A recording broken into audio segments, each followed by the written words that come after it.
Friends, আমরা জীবনে খুব বড় হতে চাই, প্রচুর ইনকাম করতে চাই, কিন্তু একটা কথা হচ্ছে আমাদের ইনকাম করতে গেলে আগে নিজেদের ভ্যালু বাড়াতে হবে। আর সেই ভ্যালু বাড়াতে পারলে ইনকাম অটোমেটিক বাড়বে। ফ্রেন্ডস, আমি আজকে আপনাদেরকে বলবো চারটে স্টেপের কথা।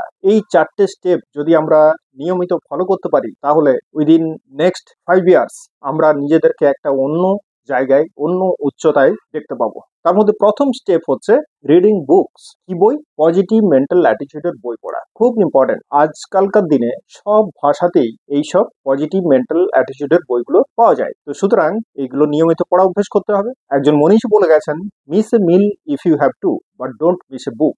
দরকার পড়লে আমরা একবেলা খাবার মিস করতে পারি, কিন্তু একটা বই পড়া কখনো মিস করবো না। আরেকজন বলেছেন, formal education will make you a living, self education will make you a fortune. আমাদের যে পুঁথিগত বিদ্যে, যে প্রথাগত পড়াশোনা, সেই দিয়ে আমরা আমাদের পেট চালাবার মতো কিছু করছি, কিন্তু আমাদেরকে যদি সৌভাগ্যের অধিকারী হতে হয়, আমাদের জীবনের স্বপ্নগুলো যদি পূরণ করতে হয়, তাহলে সেলফ এডুকেশন বা এই ধরনের পজিটিভ মেন্টাল অ্যাটিটিউডের বইগুলো পড়া খুব গুরুত্বপূর্ণ ফ্রেন্ডস। আর দ্বিতীয় স্টেপ যেটা আমি বলবো সেটা হচ্ছে নিজের শরীরের প্রতি খেয়াল রাখা। একজন মনীষী বলেছেন, take care of your body, it is the only place you have to live. এই শরীরটাই আমাদের সঙ্গে সারা জীবন থাকবে, তো সুতরাং এটা যত্ন নিতে হবে। নিয়মিত সুষম খাবার খেতে হবে, পর্যাপ্ত বিশ্রাম নিতে হবে, ঘুমোতে হবে, আর তার সঙ্গে কিছু শরীর চর্চা, সেটা জিম হতে পারে, যোগা হতে পারে, ওয়াকিং হতে পারে, হোয়াটএভার। এই কাজগুলো করে আমাদেরকে শরীরকে সুস্থ রাখতে হবে।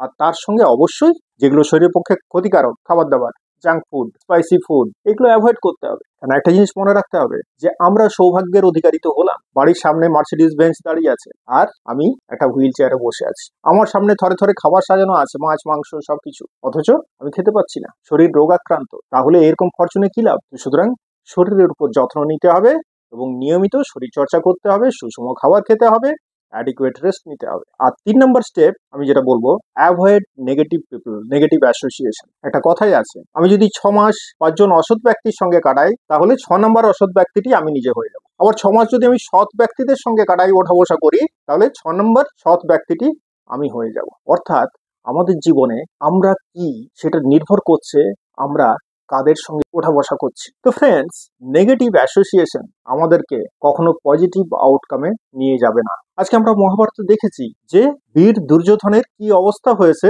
শুধুমাত্র নেগেটিভ শকুনি মামার প্রভাবে থেকে। আজকে যে কারণে দেখবেন এই যে শকুনি, এই নামটা কখনো আমরা আমাদের ছেলে মেয়েদের রাখি না। দুর্যোধনও কখনো দেখবেন না যে আমরা কারোর নাম রেখেছি দুর্যোধন, কিন্তু পজিটিভ অ্যাসোসিয়েশন কৃষ্ণ, অর্জুন, এই নামগুলো তো আমরা রাখি। তো এই হচ্ছে ফ্রেন্ডস অ্যাসোসিয়েশনের গুরুত্ব। নিজের অ্যাসোসিয়েশনটাকে ঠিকঠাক সিলেক্ট করুন যে আপনি কাদের সঙ্গে ওঠা বসা করবেন, কাদের সঙ্গে মেলামেশা করবেন। হ্যাঁ, আমি এটা বলছি না যে আমাদেরকে একদম আনসোশ্যাল হয়ে যেতে হবে, সেটা নয়, কিন্তু কনসাসলি আমরা কাকে গুরুত্ব দেবো সেটা ঠিক করতে হবে। নেক্সট যেটা আমি বলবো, 4 নম্বর, সেলফ টকিং। খুব গুরুত্বপূর্ণ ফ্রেন্ডস। আমরা যখন চুপচাপ বসে থাকি না, বিশ্রাম নিচ্ছি, তখনও কিন্তু আমরা নিজের সঙ্গে নিজে কথা বলছি। আর নিজের সঙ্গে নিজে কি কথা বলছি, দ্যাট ইজ ভেরি ইম্পর্টেন্ট। তখন কি আমি পজিটিভ বলছি নাকি আমি নেগেটিভ বলছি? জন আসারফ উনি বলে গেছেন, be very careful what you say to yourself, because someone very important is listening you. যখন নিজের সঙ্গে নিজে কথা বলবো না, তখন আমাদেরকে খুব সতর্ক থাকতে হবে যে আমি কি কথা বলছি, আমি পজিটিভ কথা বলছি নাকি নেগেটিভ কথা বলছি। আমি যদি বলি আমার দ্বারা হবে না, আমি পারবো না, আমি কি পারবো, this is not my cup of tea, সবসময় যদি নিজেকে নেগেটিভ বলি, তাহলে আউটকামটাও নেগেটিভ হবে। তো সুতরাং ফ্রেন্ডস, সবসময় টক পজিটিভ।